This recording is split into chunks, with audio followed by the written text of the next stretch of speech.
Hello. Hello, hello, everybody. Hello. Saturday night. How's everybody doing? We are back. You ready? We've come back. Our we're going to have our big discussion on Marvel movies and comics tonight, so it should Yep, be yep, yep. fun. Hopefully. Yep.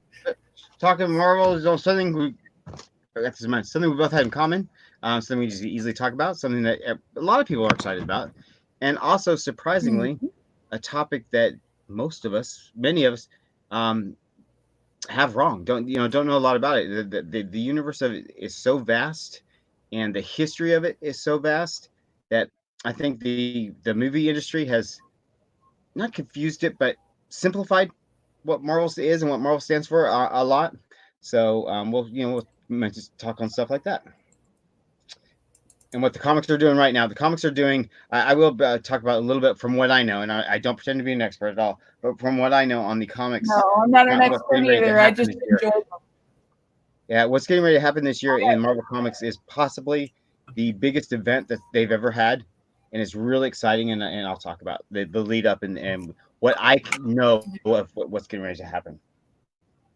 So on that note, hello. PRT. Hi, Deb. How are you doing? Oh, and Miss Buffy is here. Yay! The gang's all Yay, here. what's up? Okay, and yes, we want to send our love out to Diana. She's out having some dinner with her husband tonight. Yeah, weekends are Much love. her and her husband deal. So we won't see Diane on many, if all, any Saturdays, because that's her husband's private time with her. But which she'll which pop in we're all again. for. No problem. She might drop in the just don't know. So we'll find out. Hmm. Yep. Okay, so how do we want? Well, that's I guess what everybody knows and what everybody it was really talking about. Let's talk about the MCU, what it is, and why it's such a big deal now, and why it's become a household name, and pretty much every household in the free world it knows of one of these movies, if not all of these movies. But a lot of people may not know Yes. what it really is. Getting the full picture, because if you can get the full picture, you're getting a lot more for your entertainment than just handpicking one or two of these movies to go do. So let's start on the MCU. Um, the MCU, the MCU Well, stands for the Marvel. I 2000 Mhm. the Marvel universe. When it kicked off. Yeah, the Well, cinematic let me give a universe. little bit. I'll give a little bit of background from what I know of how this whole thing started. And this whole thing started all the way back to Spider-Man, the Tobey Maguire movies with uh, Sam Raimi directed the Tobey Maguire movies, because the team that was behind that's Kevin Feige Mhm. and Aviad Arad, I think his name is. He's over at Sony now. They were the ones Right. responsible for bringing Spider-Man Uh-huh. forward, and then also they were also a team that were helping bring the Tim Burton Batman films forward. So that was kind of the dawn of the new age of Marvel, or the new age of superhero books movies. Is you had a little bit on the DC front, a little bit on the Marvel front, and that was with Spider Man and with Batman. And then there were huge successes. Both of those films in the 90s were mass hysteria successes. And so then you had these executives, the Kevin Feige's, the Avi Arads, throughout the different studios, start thinking, wow, there is some big money that we're missing out here. The culture is right, the timing is right to bring superheroes to the big screen, because there hadn't been a lot of success before. A couple of Superman films here and there, but not a lot of success with superhero films in general. And then Yeah. they tapped into something. They really did, especially with that Batman film. When that first Batman film came out with uh, Mhm. Jack Nicholson and Michael Keaton, that was one of the few times that we saw in this country, like with Star Wars, the initial one came Mhm. out, mass hysteria around that first Batman film. I mean, it was crazy that summer that came out. Yeah, that was pretty So much the beginning. yeah, that was the gold mine. That was when they realized they had something big, and so then development started. Everybody started wanting a piece of the pie. Everybody started to move around and shuffle. Well, what ended up happening, where people kind of found their niche and found the shuffle, Kevin Feige ends up over at Marvel Studios. Kevin Feige is a producer. He's executive producer now over at Marvel and Disney. and he ended up over at Marvel Studios.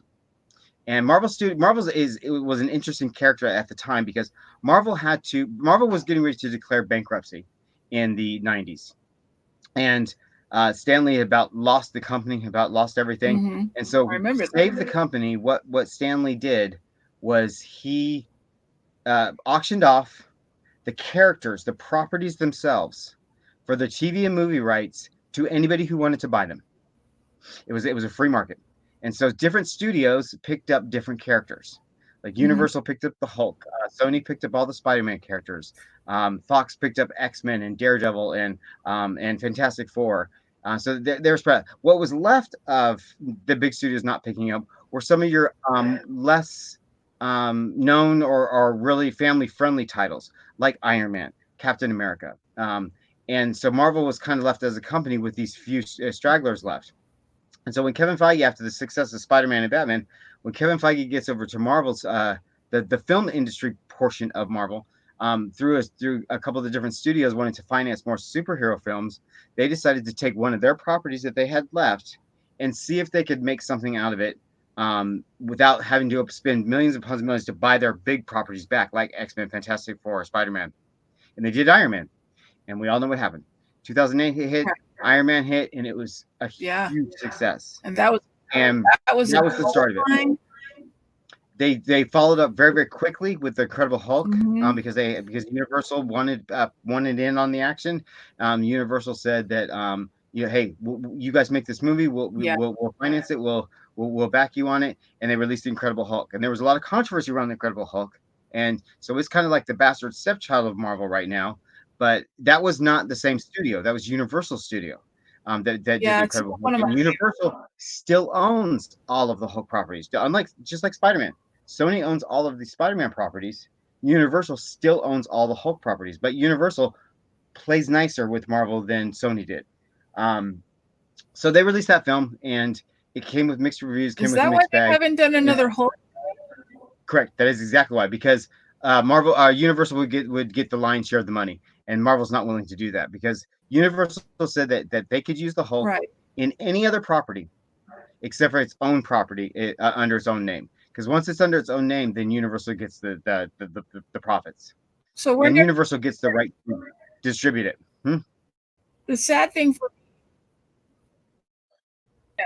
thing for me is that we're never going to get a Hulk movie with Mark Ruffalo, which is sad because We might, yeah. I like There is hope. his version better I think by what we're far. going to get with Mark first is Mark's not ready to leave the role. He's still knee deep in it, and we're getting ready to get the She-Hulk TV show, and I think we're going to get a lot of the Mark Ruffalo origin kind of stuff with Hulk in that show, in the She-Hulk TV show.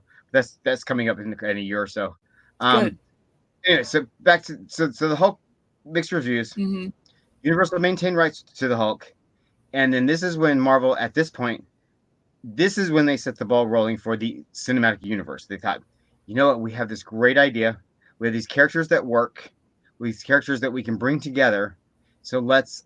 They did a couple of post-credit scenes on the first two movies, kind of sprinkling it out there to see if somebody would bite on this bigger crossover thing, and people were intrigued and people were interested. So when they went back to the drawing board for Iron Man 2, that's when they set in motion the whole big Avengers team. The Avengers was first. It was like, if we can get all of these people together and do one big crossover movie, then we can see where it goes from there. And that's what they did that first phase, and that's what it's called. Phase one was leading up to the Avengers, and the Avengers, they eventually got there with their own properties. They didn't have to use anybody else's Mm-hmm. properties.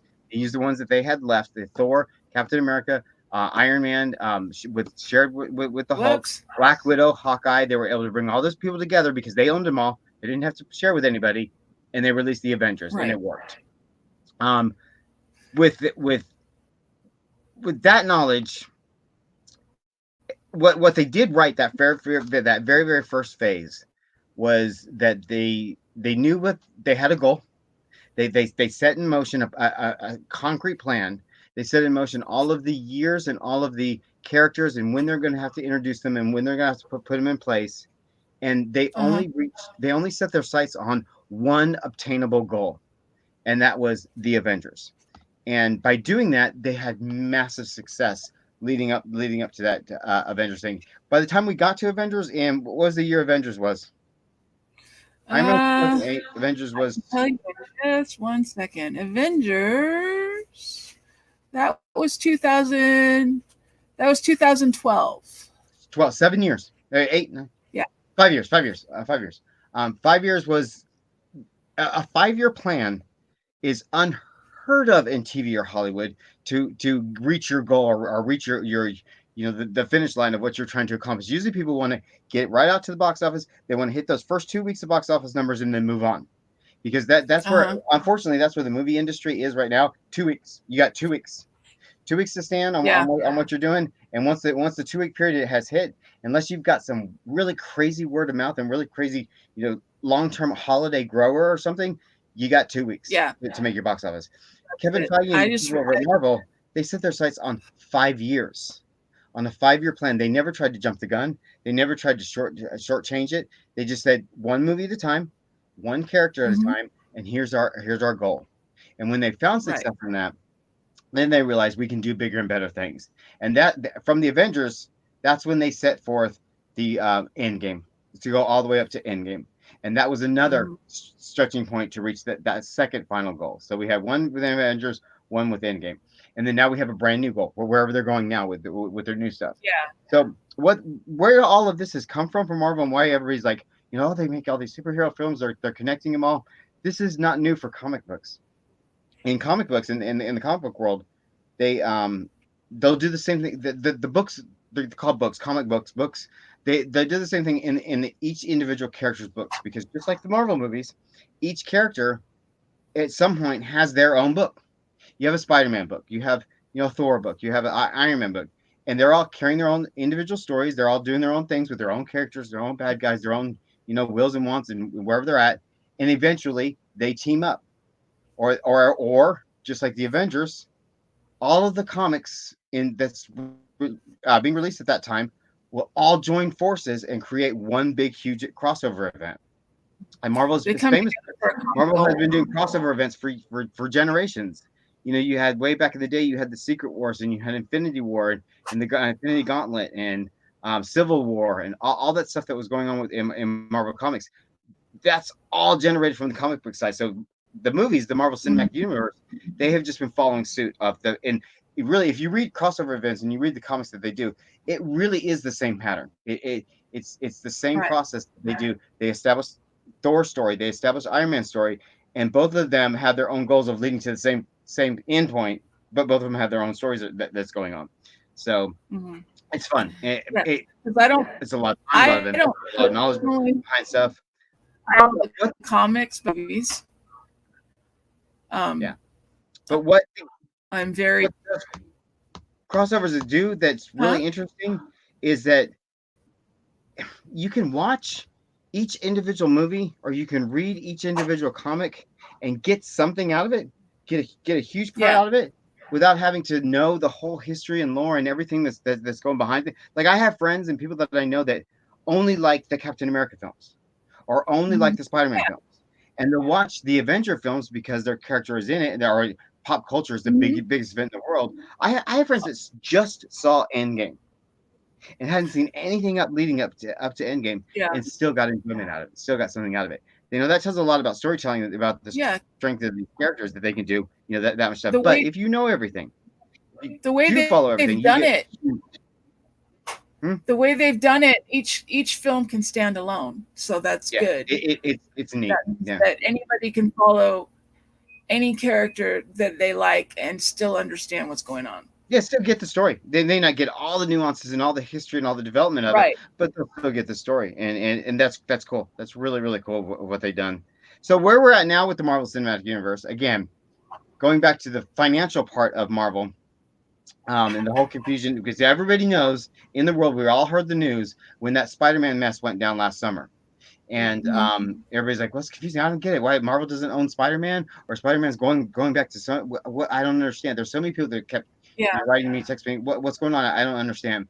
And that was going back to the discussion we just had about different studios owning the rights to the characters for movies and TV because Stan Lee sold them off, to avoid bankruptcy from Marvel Comics. And so Right. Marvel, the movie industry of Marvel, they own nothing of Spider-Man. They don't have a right to him at all in the live action form. So that's Sony. Sony Right. owns those characters outright to be able to produce on movies or the big screen. Sony can loan their characters out. They can reach sharing deals. They can do whatever they want in between companies. But at the end of the day, Sony is in the right. Sony can walk away and say, I'm taking all of these properties with me, and Marvel, you can never touch them again so long as we follow our contract, with them. So Hmm. it's like two parents, in a divorce, who's got custody, and that's where some of Right. these properties, just like Hulk. Hulk is owned by Universal. They have all those properties over there, but the arrangements between Universal and Marvel, or Sony and Marvel, are very different. Different people, different executives. Now, the reason Sony is so hardball about Spider-Man is two reasons. Number one is Spider-Man is the largest profit money making franchise in the world. For merchandise and comics and everything else, Spider-Man makes more money than anything. More money than Harry Potter, more money than Star Wars, more money than Pokemon. And it is the number one profit, and it makes 10 times more than like the next one, or 100 times more than like the next one. It's astronomical, the profit margin that Spider-Man brings in. So if you're the company that owns Spider-Man, you're not giving that up. Yeah. You're not giving up those Well, profits. And the second reason is the team that's over there in charge of Sony, that's running Spider-Man, is the team under Avi Arad, who was with Kevin Feige in the beginning of all this stuff. Well, they're like arch rivals now in this business. I've heard rumors that these producers cannot stand each other so much that they cannot be seen in the same room together. And these executives over at Sony and stuff are so jealous of Kevin Feige's success and what he's been able to do over at Marvel that it's been some really, mhm. really bad blood over the years. And again, this comes with pride. This comes with executive privilege and all that crap that goes along with it, with that side of the business. Um, at the end of the day, Yeah. all of this crap is the business. All of this crap is to make somebody money. And when you get this much money as these Mhm. franchises make, there's a lot of greed that goes behind it, a lot of selfishness, and that's what happened just this last summer with Spider-Man. Sony decided that they wanted to play hardball when Marvel came to the table and was asking for more of their share of the pie. Sony was like, "Fuck you, no, no, no, we're keeping our share of the pie," and that's where it all broke Mhm. down. But it seems we'll talk about Spider-Man in a minute because it seems that things are very, very different today than they were this summer. The Yeah. best it's ever been, and I think because everybody woke up and got a sense of what's really happening with Yeah. these properties. Um, but so okay, so back to Yeah. what the Because I, Marvel I Cinematic follow Universe is. Marvel and Yeah, we'll talk about DC in a minute. um, the Marvel Cinematic Universe is you'll hear people talk about phases. What's a phase? It's basically like a run. It's like a big long term storyline that a comic book would have. They would have a run of comics leading up to a major crossover event, and then they would reboot and start again. That's what the phases are in Marvel Cinematic Universe. Phase one, we had right. 6 films that led up to the Avengers. The Avengers being the sixth film. Phase two, we had another six Hmm. films leading up to Avengers: Age of Ultron, which was the next part two of the big, huge crossover thing. And then phase three was the big double phase, which And had that was the 10 end. movies, I Was believe. that the end of phase two or the beginning of It phase had three? 11 movies. Huh? Was that Ant-Man? Is that what he said? Of Ultron. Was that the end of phase two or the beginning of No, three it's of Ant-Man. phase Ant-Man three? ended phase two because what they started doing in phase two, just like they did in phase three, they released a new film at the end to act as like an epilogue to the whole phase. So Ant-Man was the epilogue of phase two. Spider-Man: Far From Home was the epilogue of phase three, and then they'll Right. do the same thing for phase four and phase five, I'm sure. But phase Okay. three was special because it was a double phase because we were going to have a two-part big huge mass crossover event at the end, and that was leading up to the whole events at the end. So you had 11 films in phase three, which basically was really like a double phase. So you had, instead of the 6 films, you had the 11 films. So really, we've almost had 4 phases, but really it's counted as three because phase three Right. was a double phase. What was special about phase three is you had It's only Infinity War counted and as Endgame, three. and those two films really are like two parts of one story, part A, part B, and Endgame itself is one of the greatest cinematic feats of all time. And the reason why we say that is not just because we love Marvel films and it's Endgame's the best, but no, what they did to get to Endgame what they No. did to put Endgame on the screen, between all the bookings and the finance and the actor schedules and these talents and agents and everything across the board, was unheard of in Hollywood. It was absolutely, and the level of talent that they had to get organized to get all in the same room at the same time to do the things that they did was just, if you would ask any Hollywood executive at the time, they all would have unanimously told you it cannot be done. There's no way a film at this magnitude can be done, and they did it, and they did it Mhm. successfully. So successfully that Endgame became the number one highest grossing film of all Yeah. time.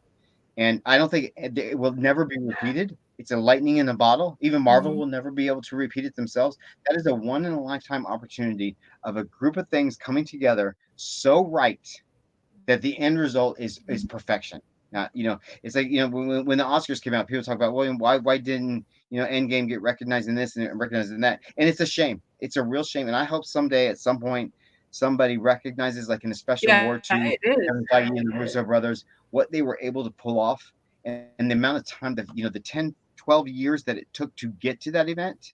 Um, is career making. Just Kevin Feige now can write his own ticket to anything he wants to do in Hollywood because of what he pulled off with Endgame. And in fact, Marvel, not Marvel Cinematic Universe, Marvel, including the comics, I the think the toys, the t-shirts, the movies, the TV. Kevin Feige is now the executive director of Marvel. So Kevin Feige now has a final say over everything and anything that Mhm. happens in Marvel, and that's the true testament of what he pulled off in the Marvel Cinematic Universe. Mhm. So Kevin Feige is Marvel now. So that's why I think the Spider-Man and the Hulk sharing universe got a I lot think that friendlier real quick. Go ahead. the Oscars only recognized Endgame in one category. I think that was it, Yeah, special effects. which is sad. It's I don't still remember shows which you one it the was. board and There was voting only and what they one. feel about the Oscars is it's not about these big blockbuster films yet. They still are not recognizing these big blockbuster films. I mean, look at the two films, the two comic book films. Bogus, stop. The two comic book films that have been recognized by the Oscars in the last couple of years, and that's Black Panther. The reason why Black Panther was recognized that year, and not Infinity War, but Black Panther, was because of culturally what Black Panther did. Black Panther changed and moved an entire community of moviegoers to see and experience movies in a different way that no other film had done. So it was a cultural impact that Black Panther had. And then Joker is an art house film at the end of the day. Those are films that are adored by the Academy and voting public, that they love these little niche art house films that tell a story that tell of somebody's woes and demise and just crazy stuff. It just had a package, so that it really wasn't a superhero. But maybe one day they'll recognize these big blockbusters. Right. I don't think every blockbuster should be recognized. I don't think we should go on this major tangent of awarding blockbusters just because they make $1 billion. No, I don't think so either. Things like Endgame that are so incredibly, Hmm. incredibly unheard of the amount of success and what it took to get that success. Next is all the franchises in the UK. Do you watch this? Oh, okay. We'll talk about that in a second. The Netflix properties. Yeah. Um, So, Miss Buffy just brought up Netflix and the Netflix properties. What Marvel was prior to this year, prior Mhm. to the end of Endgame, Marvel was two different functioning companies in their live action. Bogus, stop. Two different functions in their live action format. You had the Marvel Cinematic side of it, the Marvel Cinematic Universe, and that was Marvel Studios, and that was the movies. Then you had the uh, sorry, the dog's shaking the bed. Then you had the Marvel TV side of things, and that was run by Jeff Loeb, who was the executive director of Marvel TV. And then when Kevin Feige got that job at Marvel, being the executive producer of all of Marvel, he eliminated the Marvel TV side. Now Kevin Feige has complete control over Marvel TV, and then Disney Plus came out, and all that mess just changed the TV side of it. But Marvel TV, Jeff Loeb and Kevin Feige weren't the best Yeah. of friends. They weren't getting along. They didn't see to have the same vision of what their properties were. And it's a shame because some stuff that Jeff Loeb was doing was really, really fantastic for the Marvel Cinematic Universe. They didn't want to play ball with each other. Kevin Feige is known. even though everybody loves him and supports Mhm. him and thinks he's the greatest in executive producing, he's known not to play well with others. He's known to be incredibly controlling of his franchise, incredibly, this is the way Right. it's going to go down because, and I think a lot of that is because Kevin Feige has the 10-year end goal in mind. And in order to get to that, you can't, misstep somewhere. You can't, screw up the timeline somewhere or screw up the storyline somewhere. And only Kevin Feige knows that end result. But again, he doesn't play nice with others, and that's part of the Spider-Man problem and all that. Right. But what was before this year is you had the ABC side of it, and then you had the Netflix side of it, which was the two contracts that were out with the TV side of Marvel. And the ABC had shows like Agents of Shield. It was also contracted shows like Runaways and the Inhuman show, and um, the different ones through the cable networks, Cloak and Dagger, things like Uh-huh. that. And then you had the Netflix properties, which was the Defenders, the Gotham Knights, or not Gotham Knights, the Marvel Knights stories, which was Daredevil, Jessica Jones, Yeah. Iron Fist, and Luke Cage. Those are the Defenders team. And the Jessica same pattern Jones. was put forth with the Netflix shows that it is with the Marvel Cinematic Universe, that it is with comic books. Will introduce each character leading up to a big event, and that's what they did. They released several, seasons of Daredevil and Jessica Jones, blah blah blah. Got up to the Mhm. Defenders, and there it was, with huge success and moderate success. Daredevil is considered masterpiece level, that some of the best Marvel has ever done. Mhm. Iron Fist is considered some of the worst. So they had, a mixed bag with that. But Right. what happened with Netflix, and Buffy, correct me if I'm wrong, you guys are still seeing that on Netflix? Because see, what happened here in America with Kevin Feige taking over was Netflix canceled all the shows, ended their contracts in one day. Yeah. It They wasn't like, well, we'll canceled give you another everything. season, we'll wrap it up. It was like, it's over. And that was because of Mhm. Disney Plus coming out. Is Netflix was not going to play ball and have these continued contracts to go with Marvel if their shows, their properties were in competition with Disney Plus, with Disney properties. So the contracts got muddled, the contracts got confusing. Both sides were like, where do we stand? Marvel's not willing to put out money to these shows and make these shows that were going to, the profits were going to go to Netflix. Netflix was not ready to carry their shows that their competition was going to be on Disney Plus. Got real ugly with the whole streaming wars thing. So Netflix said, "Screw you, we're done." They did have a clause in the contract though that said if Mhm. any of these shows are And then terminated, then you have yeah, they two didn't even years get to before finish you their can touch them. seasons. They just ended it. Huh? What was that? I didn't hear you. They didn't even get to finish their seasons. Oh They yeah, just no, canceled everything dead, just as dead it in the water. was. Yep. And They that was, didn't. that's the reality of TV and how harsh it can be Mhm. with doing season after season. Is if somebody pulls the plug, they can just pull the plug. There's no life in it. But Netflix has that clause in their contract that says if it's ended for any reason, Right. then you can't touch these characters on a live action format until 2 years from the day that they started filming on their final season. So we're now getting the properties back. Now it's been 2 years since they've started filming. Like Daredevil Right. is up now. Jessica Jones is getting ready to be up. So there is talk of some of these characters now appearing in Marvel shows and movies on the Marvel Cinematic side. Will it be the same actors? Will it be the same timeline? Who knows? For them to get Mhm. rid of Charlie Cox, who played Daredevil, would be a shame. Would be an absolute disaster. Charlie still wants to do it. His character was beloved by most over any of the Avengers films. I mean, Daredevil was more successful in the fan base than the Avengers was, on the movie side. So Mhm. it would be a shame. We'll see what happens. Who knows? Spider-Man is even more difficult. Is even more complicated than the Marvel Knight shows, and that's because Spider-Man has reached a sharing agreement with Sony and Disney, meaning let's everybody play ball. Well, everybody can have him. Everybody can do what they want with him. And basically, they're linking all of their movies together in this kind of way. Now, basically, what's going to happen is all of the Spider-Verse movies that are out, Spider-Man, Morbius, Venom, all of those movies, they're going to be allowed to recognize that the Marvel Cinematic Universe is out there.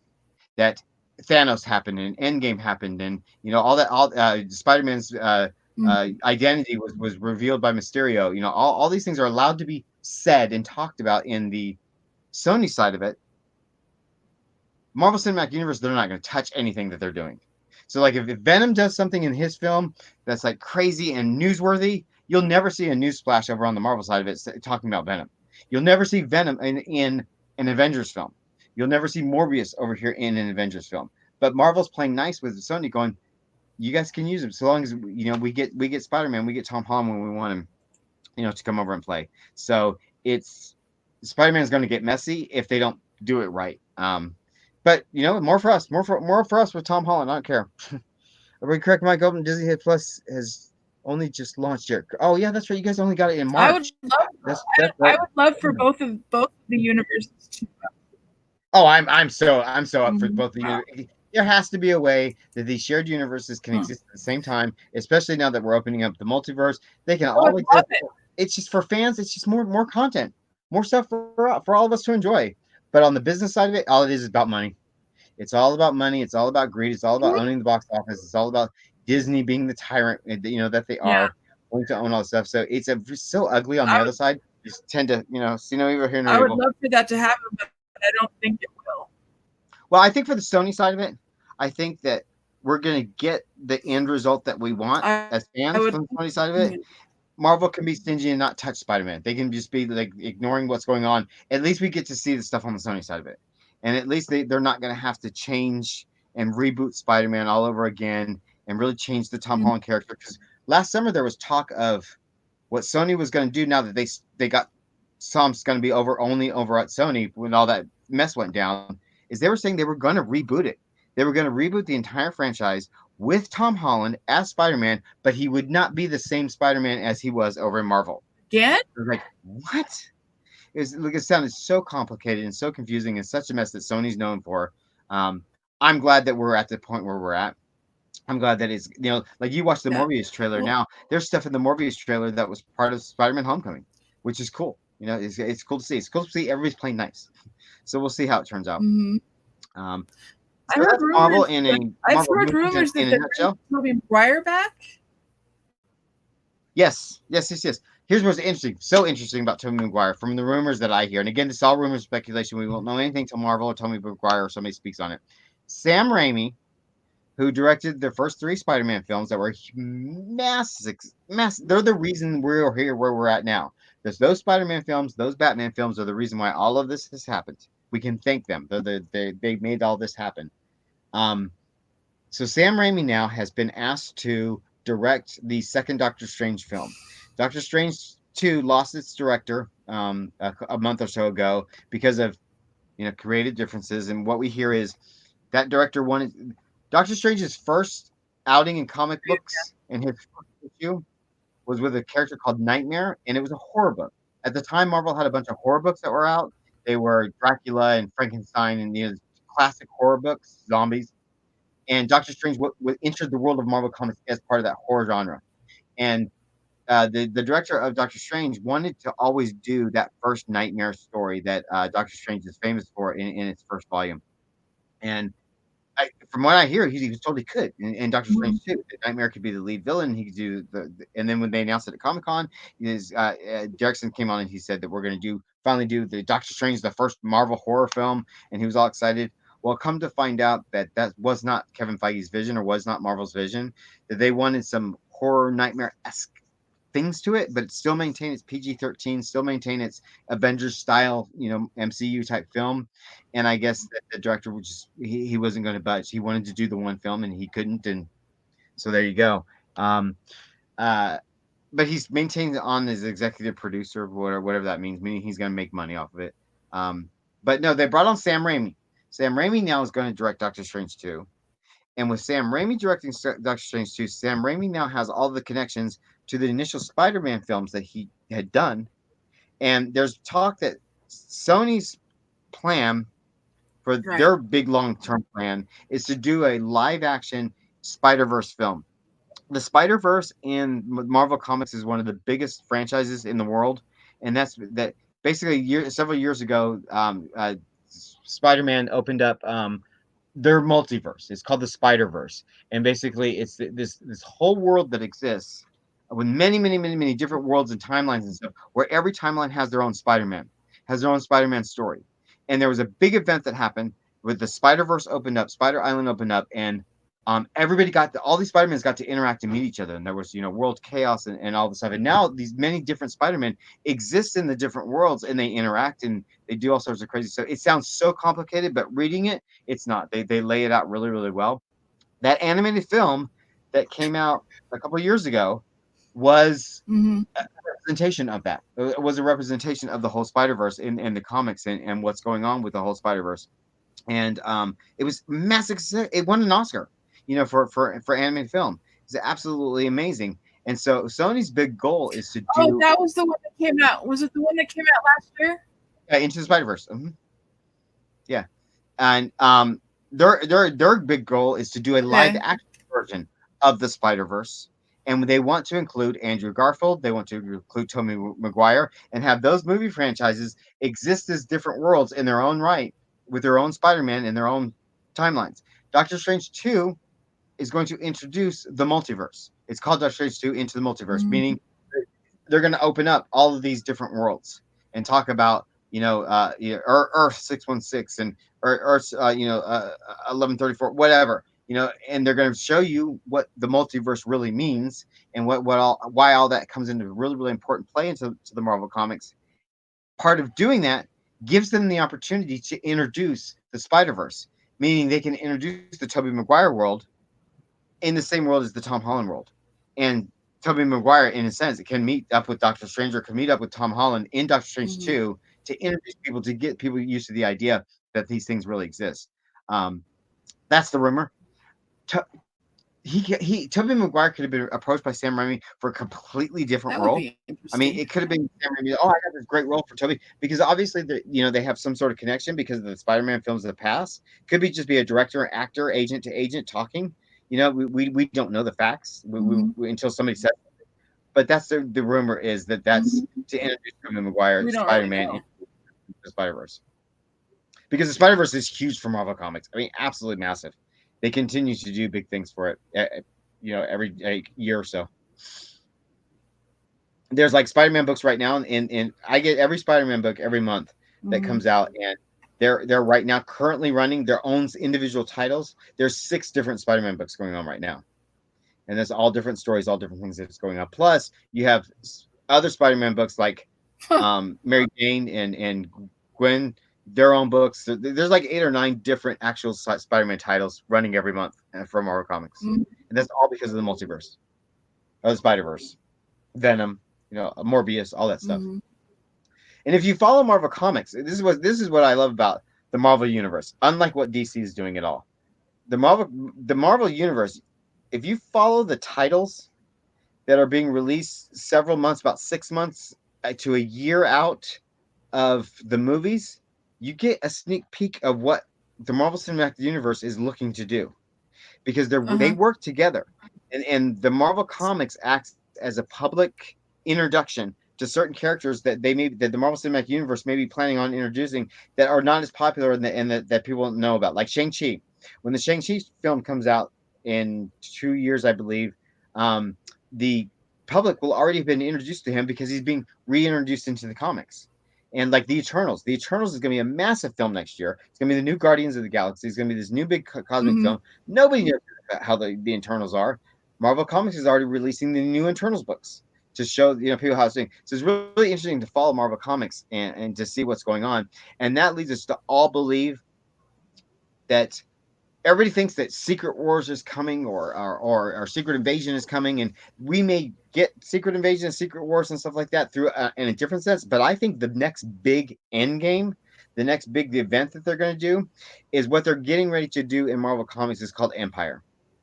And Empire in Mm-hmm. Marvel Comics has been promised to the readers to be the biggest, largest, cross the scope, longest lasting crossover event that Marvel Comics has ever done.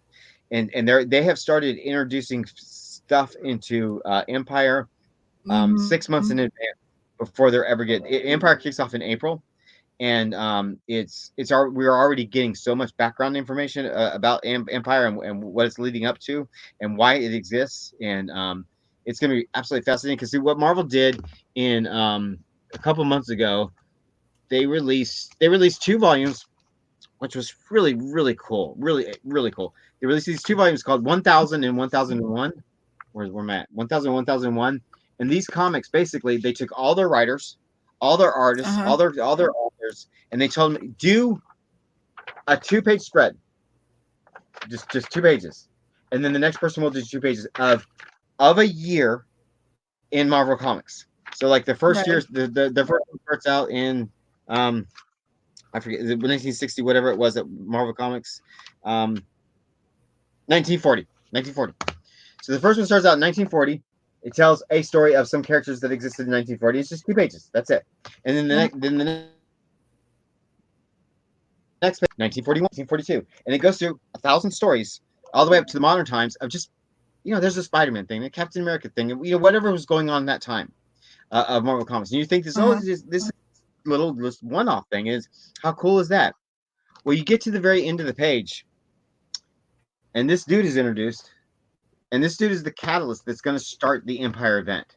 So in this little special celebration of Marvel Comics, just thinking that you're just getting all these artists to contribute to this big yearbook of things, they're introducing the Empire thing. And to follow up from this thing, they released this new book that's called Incoming, which is similar. It's another. It's a one story with all of these artists, and each artist takes it's they're investigating something, and like Captain Marvel has the ball. She'll be investigating her portion of it, and then she passes it on to Captain America. And then the Captain America writers they take over the comic, and they do it. And so it's going character by character. Where you think, oh, that's fun. They're doing like a little birthday kind of celebration. No, it's Empire. It's all dealing with Empire, setting up the Empire event. So, and then you've got the mainline books. Uh-huh. You've got Fantastic Four, X-Men, and the Avengers all doing their stories, doing all their work background leading up to Empire. And what basically what Empire is going to be, which is neat, is Amadeus Cho, who is the Hulkling, who is a teenage, basically like a teenage Hulk, but he's from Captain Marvel's world. He's part Kree, in Captain Marvel's world. Uh-huh. He's going to be some catalyst to be the god of Marvel Comics. He's basically going to take over the universe or whatever. There's something special about him, and I haven't read any of the spoilers. I don't know what's going down with him. But what's now you go back to the Marvel movie side of it, and the reason why I bring all of this stuff up and why this is all complicated is Amadeus Cho is a gay character. He's an openly gay character that has an openly gay, huge, celebrated, successful relationship in Marvel Comics with a character called Wiccan. Wiccan is Scarlet Witch's Mhm. son. Wiccan is going to be introduced in Vision and Scarlet Witch's TV show that's coming out this year.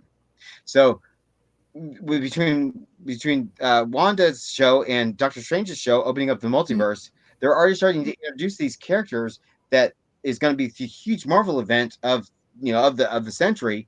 And I think that's where the movies are going. I think the movies are going to a similar type Empire event with Amadeus Cho, with the Wiccan character. We just haven't met all these characters yet in the movies. So it's fascinating. That's how big the freaking Marvel universe is, and to wrap your head around, all this Mhm. crap.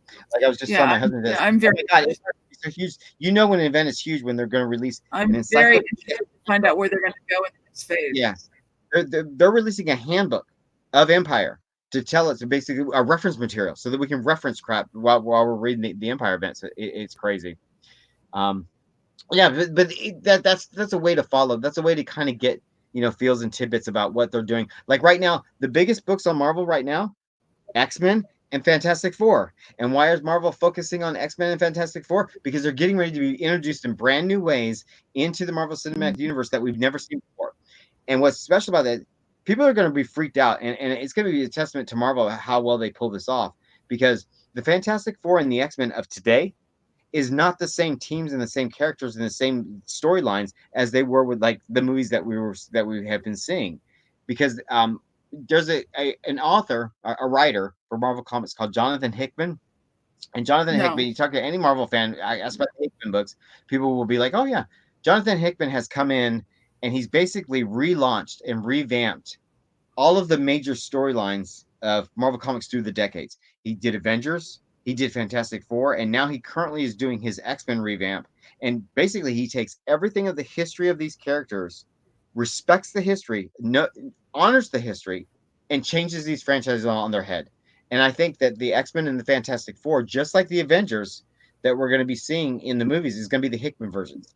And the Hickman versions of the X-Men are very, very vastly different than the Mhm. versions that we saw on the big screen already. So when you expect to see what's his face as Patrick Stewart as Xavier, or what's his face is Logan and Wolverine, Hugh Jackman, all of that kind of X-Men, that's not going to exist in the Marvel Cinematic Professor Universe. We're going X. to yeah, we're going to get the Hickman versions of Professor X. We're going to get the Hickman versions of Wolverine, and that's a very different, because the X-Men of the past was about social injustice and accepting people for their mutations, and the world against mutants. And basically, it's almost like blacks or gays or whatever it was. That was the symbolism for X Men when Stanley created the book.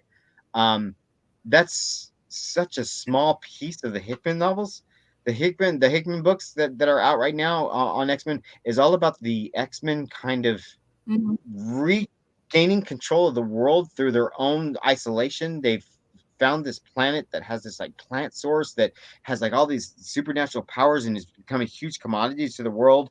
And the X-Men are basically entering the game in levels of like leadership and politics and just crazy intelligent stuff. And I think that's the X-Men. I think we're going to see that new side of X-Men when it comes to the Marvel Cinematic Universe. That way you don't associate it with the Fox properties that were out. And like the Fantastic Four, when they were rebooted by Jonathan Hickman, it wasn't about this little campy, happy-go-lucky family that had special powers and they were saving New York City. No, they went to space and they became the leaders of the cosmic world. Reed Richards, Mr. Fantastic, was so freaking intelligent. He united the cosmic world under this huge foundation called the Mhm. Future Foundation, meaning like all of these people that were ousted by their own, worlds and societies were all brought together to be justice to the cosmic world.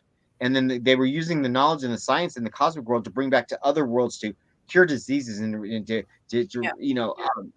regain populations and like destruction that like Thanos would do. The Future Foundation stuff was able to come in and restructure. So it was a very science. Fantastic Four became a very, very scientific book, a very cosmic book, and I think that's what we're going to see in the Fantastic Four in the movies. Not the Four family. Then Reed and Sue are married, and they're saving New York City. And got like the movies that we saw on Fox were very campy and very bright and very blue and very. That is not the Fantastic Four in the comics right now. Fantastic Four in the comics are Mhm. very, very intelligent and very Yeah. scientific. And it's really hard to get through their books because there's so much knowledge and craft that goes behind it. I haven't delved into the new X-Men stuff yet, but I have them to start, and I heard it's Mhm. overwhelming the amount of knowledge and stuff that goes behind the X-Men. But just like all the other Marvel stuff they'll do, we will see members of the Fantastic Four, members of the X-Men sprinkled in other Yeah. properties prior to them getting a release, and we'll know where they're kind of coming from. That's Marvel in a nutshell. 101. I would DC. I Oh, would you want love to talk for about them to DC? finally build. I would I would love for them to finally make a decent Fantastic Four, I can't wait. because they've been Fantastic Four, like I trying yeah, so like I much said to do that, and they just haven't found the right mix. yeah, Fantastic Four, like I've said, since I was a kid, has always been my favorite comic book franchise of all time. I mean, I have so much passion for the you think Spider Man is my deal. Spider Man, I love it. I really, really Mhm. got heavy into Spider Man this time around because of Tom Holland. It was really my love for Spider Man has been about Tom Holland. I adore that kid. He's amazing. But my comic book side of me has Mhm. been vastly through the history has been vastly about Fantastic Four, and that is it, Fantastic Four to me has always been about in its core has been about the family, the royal family, the first family of Marvel. What's so important about the Fantastic Four is you learn the ins, outs, ups and downs, and of what a good family represents, of what good commitment represents, and that was so missing in my life. And to have this superhero family that was always together, even though they were fighting and then they were part, they whatever, they were able to bond together in astronomical things. So it, that's what was special to me about the Fantastic Four, and I love their powers too. It's so unique. But what the Fox movies did, and there was nothing wrong with Mhm. the Fox movies, don't except for that last. That everybody's like, oh my god, Fantastic Four, they're so campy and so cheesy. That was the Fantastic Four of the 1960s and 70s. If you read those comics, those first comics of the Fantastic Four, Fox got it right. They were nail on representing the Fantastic Four and their fun and their campiness and their cheeses. It just doesn't play today. It doesn't play that well today, and I think that's why we're going to see such a vastly different Fantastic Four. I think we're going to see the No. Hickman Fantastic Four. I think we're going to see the possible the Future Foundation and all the scientific stuff that the team and Reed Richards has done for this cosmic universe and all that. I think the Fantastic Four is going to read more like a Guardians of the Galaxy than it is like it did in the Fox films, because now we as comic book readers, we associate the Fantastic Four with the space books. It's all about the cosmic books. It has nothing to do with the New York books or whatever. So we'll see. We'll see where they go with that. Doctor Strange is becoming part of that Okay, whole. not to interrupt you, Michael, but Debbie wants to know the name of my cat. Oh. The name of my cat, that's Lucky, that you keep seeing walking behind me. She doesn't usually come on camera very often because she's very skittish. But right now she wants my attention. So basically, when she wants my attention, I kind of have to, deal with that as it comes. But yes, that is my cat, Lucky, that you just saw walking and trying to climb over my shoulder. I tried to stop her from doing that. And so there you go. All right. Sorry, Michael. I had to answer her question because she was asking. Babbling on. Somebody wanted to know about DC, and I think there's a lot of public confusion around DC and Marvel and what it means, because people that don't follow comics don't know the difference, don't know that there is a difference, don't know that there's different. They think Batman, Spider-Man, Superman, Captain America, whatever, it's comic book, right? DC and Marvel are two rival companies. It's like Netflix and Hulu, like McDonald's and Burger King, Coke and Pepsi. They're two rival companies that each have their own family of comic books, their own family of superheroes, and both properties have world famous, iconic people or franchises in their universe. On the DC side, you have Batman, Wonder Woman, Superman. On the Marvel side, you have Spider-Man and Captain America and Thor and all them. Stop. And so what's happening with the movie business is both properties kicked it all off. You had the Batman films and you had the Spider-Man films. So you had equally share of rival companies spinning this whole new era of comic book movies. And both of them had equal success in this massive kickoff of what was happening. However, Marvel went a completely different direction about how they were handling their live action franchise things, whereas DC went a totally different street and direction. And DC's direction was proved to be so off course that they tried to course correct and follow Marvel's lead and failed even more miserably. What happened was DC decided they were just going to start randomly just putting out movies of whatever director wanted to do of whatever franchise and make $1 billion, just like the Batman films. Basically, they stuck with the Batman films. You had the Batman and all their sequels until those got run into the ground. Then they wanted to reboot Batman, and they did the Christopher Nolan series. And so they spent over a decade doing Batman and running both franchises into the ground and not introducing any of their other characters. By the time they got done with Dark Knight Rises, the Dark Knight Rises was the last one. That last Christopher Nolan film, DC woke up and thought this was about the time Avengers was gearing up over in the Marvel side of it. Yeah, that was the Dark Knight Rises was going on, and they figured out, wait a minute, Marvel has tapped into the gold mine. Marvel has figured this mess out. It's about introducing all of our properties and doing a big crossover event like our comic books do. And so they decided, well, let's just put the horse before the cart, or the cart before the horse, and we'll just put our big crossover event first, and then we'll do all of our side stories and explain how we got there. Yeah, but they figured that out too late. Well, they did it ass backwards. They decided to do Batman v Superman and Justice League before they did all the first movies, and it was like, what are you thinking? And then they tried to figure out the stories, and it was terrible. It was absolutely terrible. And then the reason why DC is failing so miserably is because of reputation. They have year after year after year, they continue to put out these films that promise to be as glorious as Marvel films, and they're disasters. Batman v Superman, Justice League, uh,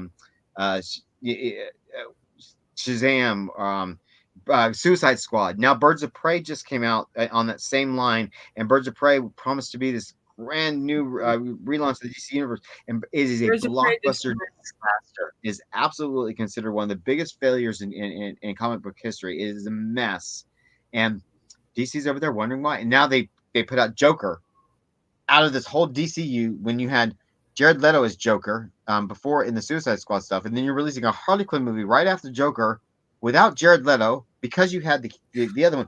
They have confused their franchises so much. They have absolutely confused everything, and it was all because of greed. They wanted to make the most money the fastest way possible, and they didn't look at their characters. They didn't look at their franchises. They didn't look at a path to put them forward. Whereas Jared Leto Marvel, ruined the whole thing. oh yeah. Well, so much had gone wrong in DC that it was just you have Ben Affleck come in, and Ben Affleck wanted to reboot Batman, and in order to do that, he had to do Justice League, and he got mad at Justice League, and then quit Batman, and now you got the new reboot with Robert Pattinson, and it's a mess. It's a total mess. Whereas Marvel, they did Iron Man, waited to see what happened.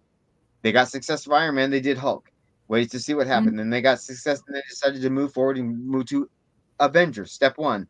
And they took their time, they milked it, they were patient with it, and it paid off. Whereas DC was absolutely impatient. It was totally not patient with everything, and they're now their reputation is Yeah. soiled. It's ruined, and it's going to take this something huge, like a Joker, moving the franchise forward in that direction to help DC. What DC needs to do Mhm. quickly and as quickly as possible is to get off the Marvel bus, to stop doing anything, trying to do anything Marvel related, and create their own neat, like Joker, and do these art house films, do these real world kind of Christopher Nolan type films, keep them one offs, Mhm. keep them standalones, don't try and do the shared universe. And I think DC will start to rebuild their reputation as success because Joker's is phenomenal. Joker's absolutely really helping the DC franchise, gain a little bit of self respect. Hopefully, this Robert Pattinson Batman film will hopefully maybe switch things up and do something. But again, I think it's too soon to reboot Batman. People are still talking about the Christopher Nolan Batman films. They're still talking about all that. So I don't if the new Batman films have nothing to do with Joker, that's going to be a problem Mhm. because everybody loved Joker so much. Now they're expecting, oh, Batman, Joaquin Phoenix is going to show up as Joker, and if they introduce a new Joker in that, or Jared Leto in that's going to be a mess. You know, stop letting these franchise actors create their own movies like the Ben Afflecks, like the Margot Robbies. Yeah. That I want to do my own Harley Quinn franchise. Okay, Margot Robbie, here you go, run with it. They don't know what they're doing. They need one person to design the path for all their superhero films because the comics world is too complicated. There's too much stuff going on, and if you try and throw everything at the wall and see what sticks, nothing's going to stick. And that's what happened to DC. That's a shame. Yeah. But I've tried on I've tried on to the same follow both of them, and it's just so hard. I gave up on the DC a long time ago. on the same flip side, DC had massive I gave up success. on the DC a long time ago because it just got too complicated to follow. Yeah, it was just because it's a mess. But they had massive success on their TV side. Their TV side, their Warner Brothers TV side was so successful that they just ended their big, huge crossover event, which was critically hailed. It was you had the Arrowverse and you had the Flash and you had all these things that they took their time with and they built up all these seasons and doing what they're doing. And it's a shame that the two companies, their TV side and their movie side, just didn't work together to build something really strong. Because their movie side is a disaster. It's a laughable. And anybody that thinks differently is I think Mhm. I call it apologists. You're just apologizing for your franchise because you love it so much, and we all fall into that trap from time to time. I did it with Star Wars for a long time, but being an apologist means you're accepting the product that somebody is putting out in front of you, even though you know in Yeah. your heart you want something different, you wanted something more. Now you don't have a right as a fan to own that property to dictate what goes on, but you know what feels good and why you're a fan. And I'm sure 99% of these DC fans that are out there, they're out there toting, oh no, no, Justice League was great, and Suicide Squad is great, and Birds of Prey, wonderful, wonderful, wonderful. You know in your heart you want something different. You know that you wanted, like us as Star Wars fans, us Star Wars diehards. When Last Jedi hurt, And it's like we knew walking out of that theater we wanted something different. But we was like, oh, it's okay. Watch it again. You'll see what happens. See how you feel about it. No, we knew from that first viewing that something was amiss, something was wrong, and we wanted something Mhm. different. And same thing's happening in the Harry Potter world.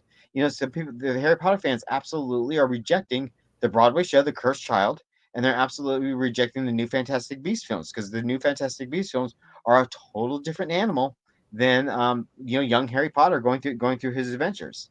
And you have a right to feel emotionally how you feel about a franchise, but to accept something and say it's fine, you're giving these people carte blanche to continue on the disastrous train that they're on. The only way you can course correct crap is to speak with your wallet, to speak with your fandom, and not online petitions or anti movie. Speak with your wallet. Star Wars fans did, and they've got some changes in motion. You know what happened with Star Wars fans? They didn't go see Solo. They didn't go see Rise of Mhm. Skywalker. Their box offices were dismal compared to what Star Wars films was because Star Wars was telling Lucasfilm something was wrong. Same thing has happened with Harry Potter. Look what happened with Crimes of Grindelwald. People were not happy with Crimes of Grindelwald. They spoke with their wallet. And now Warner Brothers and J.K. Rowling are making massive course corrections over the scripts of Fantastic Beasts 3 and looking at it because they didn't get the success that they were garnering. DC has not had that kind of thing. DC is still making billions of dollars on their same thing that happened with Transformers. Transformers films were a freaking nightmare, a disaster, but they kept making billions upon billions of dollars, so they kept making more and they kept making more. And it wasn't until one finally did Yeah. underperformed that they stopped doing that crap. I mean, nobody can argue. Even as big as Transformers fans can argue that the Transformers films are not garbage, and they're Mhm. absolute cinematic garbage. And but they made 5 of them, 6 of them if you count Bumblebee, because No. people kept paying. Why would you not make more if you're making a company, a couple $1 billion per film?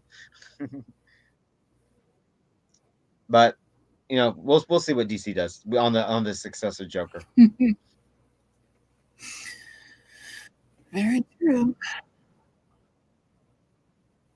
What else we Well, got? Oh yeah, God, we got Gobble this because the Joker was phenomenal. Joker was So if phenomenal. they could just But keep that going, great. the interesting thing about Joker is, again, it doesn't have to be a Joker film. It doesn't have to be a Batman film. And that's where they found that something very unique about Joker is it's not a film that's based off of that franchise. It's not a film that's dependent on Mm-mm. that franchise. So is that the direction that DC goes? Or is that the direction that DC is able to introduce their other franchises, reintroduce them back into the world? I don't know. I don't follow DC films that much, but I don't know if the Matt Reeves, Robert Pattinson Batman film has anything to do with Joker's universe, or if Joker's universe is all on its own, in its own thing, which is going to confuse a lot of people and Well, I piss a guess lot we're of gonna people off. find out soon enough. Yeah, I'm somebody they may already know out there. Have to look it up. I don't know. I don't follow the behind the scenes, the making of stuff. Um, I knew that the Harley Quinn movie was the same universe as Mm. Justice League and Suicide Squad, and nothing to do with Joker. And yet, look what happened. To the Harley Quinn movie failed, failed, bombed for Uh-huh. them. Absolutely bombed for them. And I heard it was not so bad of a movie. I haven't seen it yet, but I heard it wasn't that bad. I still haven't been able to watch that one. I haven't seen it yet either. There's many of the last DC movies. I've not been. Aquaman. You guys saw my Facebook post last year. I sat down. How many times did I sit down and watch Aquaman? I still can't get through it. I still can't finish it. I lose interest and I start doing something else. Shazam. I've never sat down to watch. So, as a huge comic book nerd, and I have Uh, nothing opposed to DC. I I'm don't not know. opposed. I lost track. Huh? I'm not Marvel or DC at all. I love Marvel properties. I think they're doing great work. I love the I Batman. I lost love the track Batman. how many. Yeah, yeah. It's with Batman. I love their Yeah. villains. I love their rogue guy. I'm not opposed to either one of them. I just don't follow DC anymore because their movies are garbage. What's this one? We're already over an hour. Mm-hmm. Babylon for They now. got to I do didn't a take lot up of work to fix it. tonight.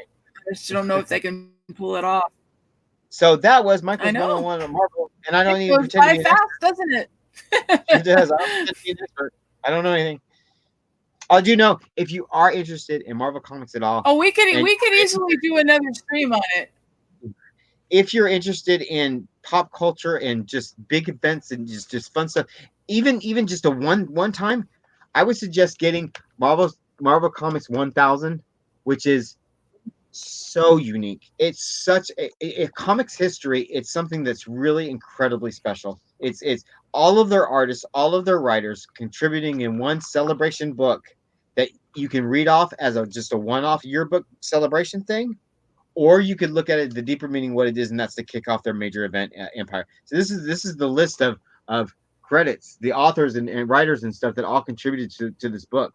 It's phenomenal. It's so unique. It's something so special that it's never been done in comics this way before, and it's cool. It's really cool. I don't know how successful this Empire thing's going to be for them. I mean, they're banking on a lot around this Empire event, but it's really cool to kick it off this way. Tonight's wand is Vindia Well, Rosier. guys, I think we're gonna. Yeah, we are now going to cut it short. Basic. Oh, tonight's wand. Yes, tonight's wand. Vindia Rosier. This is Johnny Depp's character Grindelwald. This is his assistant. Hold on, Michael. We've got your audio. But oh yeah, is it? Yeah, your picture's frozen, but we've got your audio. Okay. That's it. Well, the wand is her name is Rosier. She is the assistant to Grindelwald. Grindelwald is the new villain from the new Fantastic Beasts films, played by Johnny Depp. It's his female assistant. This is her wand tonight. Why I picked it, I don't know. Just did. Johnny Depp. And the unique thing about this wand is it actually was first designed, I think, for Jude Law's Albus Dumbledore, but they considered it looked too familiar to his Harry Potter wand, so they designed him a different one and gave this one to her. So this is a hand-me-down. Oh, that makes sense. Yep. See how it looks like the other one? Okay. Well, thank you everybody for coming. Huh? Yeah. You're good. Yeah, unfortunately, Michael, your camera's frozen. So that's not good. Yeah. Hey guys, I want to say thank you for coming to hang out with us. We really appreciate it. We will be back next week on Thursday with another fun topic. As soon as we figure out what it is, we will definitely let you guys know. Ideas, let us know. But everybody have a great weekend. And talk about, we will talk to you guys soon. Yes, we always need ideas. So don't forget to don't forget to leave us some information. All of our social media is linked down below. So feel free to send us a message if there's anything that you want us to talk about.